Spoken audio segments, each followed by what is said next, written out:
Hello friends, তো এই দেখো আমি একটা বেল নিয়ে চলে এসেছি। তো বেলটা রাখাই ছিল, তাই মাকে বললাম যে একটু ফাটিয়ে দাও। তো বেলটা একটু ফাটাতে কষ্টই হচ্ছিল, তো এই দেখো মা ফাটিয়ে দিল। তো এবার এটার থেকে আমি পুরো পাল্পটা বার করে নেব ভালো করে। তো তোমরা কারা কারা বেলের শরবত খেতে ভালোবাসো আমাকে অবশ্যই জানিও কিন্তু কমেন্টে। আমার তো দারুণ লাগে।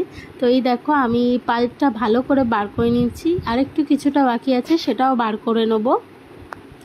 তো তারপর এই দেখো জল দিয়ে দিলাম, যতটা পরিমাণ জল দেয় জল দিয়ে ভালো মতন মিশিয়ে তোমার আঁশ, তারপর হচ্ছে ছোট ছোট বীজ থাকে, সেই বীজগুলো তো মুখে পড়লে ভালো লাগে না, তো ওইগুলো ভালো মতন করে নেব। তো দেখো তোমরা দেখতে থাকো।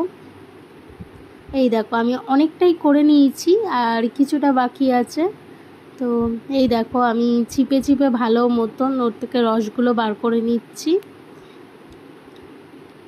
বেলটা খুব একটা মিষ্টি না, তাই ভাবছি একটুখানি মিষ্টি দেবো।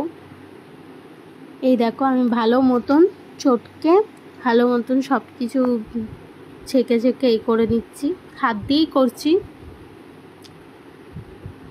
দেখতে থাকো তোমরা। দেখো আমার বেশিরভাগটাই করা হয়ে গেছে, জাস্ট একটুখানি বাকি আছে। আমি ভালো মতন ছেঁকে নিচ্ছি, একটুখানি চটকেও নিচ্ছি, যেগুলো একটু শক্ত শক্ত আছে সেগুলোকে ভালো মতন চটকে ছেঁকে নিচ্ছি। তো দেখো আমার ছাকাটা পুরো হয়ে গেছে, তার মধ্যে অল্প একটু নুন দিয়ে দিলাম আর একটু চিনি দেবো।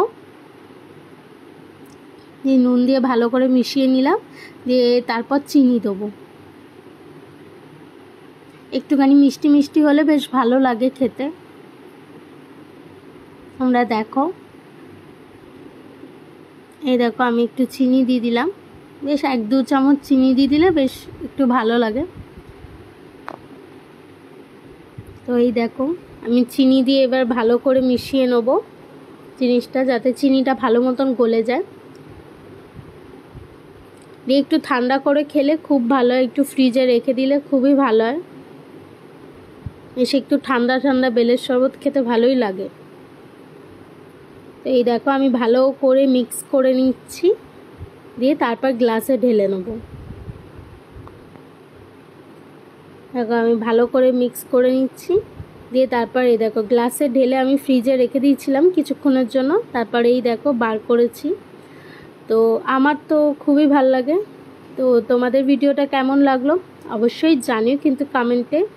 তো ঠিক আছে, চলো ভিডিওটা এই পর্যন্ত, আবার দেখা হবে নেক্সট ভিডিওতে। সবাই ভালো থেকো, সুস্থ থেকো, টাটা।